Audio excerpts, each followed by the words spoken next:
जैसे नदी, जहां नदी का जन्म हुआ है नदी वहां से निकलती है। नदी का लक्ष्य क्या होता है? सागर। नदी सागर में लीन होना चाहती है। नदी अपने गांव को छोड़ती है, वृक्षों को छोड़ती है, चट्टानों को छोड़ती है। गांव गलियार के जो लोग थे, जिस गांव के पास में से नदी गुजरती थी, सभी को छोड़ते छोड़ते नदी सागर में जाती तो है, मन में डर भी होता है उसे। क्यों डर? इस बात का है कि अब मैं नदी नहीं रहूंगी, अब मैं वो गांव की बहने वाली नदी, वो गांव का बहने वाला नाला, जिन वृक्षों से मैं मिली थी, पर वो झिझकती है, डरती है। पर सागर में जब तक लीन नहीं होगी नदी, तो नदी नदी कहलाएगी, सागर सागर होगा। और जिस दिन नदी छलांग लगा ले, मन में संकल्प कर ले कि मुझे सागर में कूदना है, तब उसे सभी प्रकार का मोह छोड़ना पड़ता है।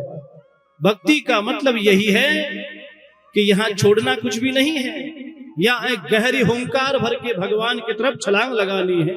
हे भगवान, हम जैसे भी हैं तेरे हैं, स्वार्थी है, लोभी है, कपटी है, दम्भी है, पाखंडी है, जो कुछ है सो तेरे है नाथ, अब आप हमें स्वीकार कर लो। तो वही महापुरुष कह रहे हैं, भक्ति में कुछ करने की आवश्यकता नहीं होती। भक्ति का मतलब कुछ भी नहीं करना, अपने आप को भगवान के प्रति समर्पण कर देना, यही सबसे बड़ी भक्ति है।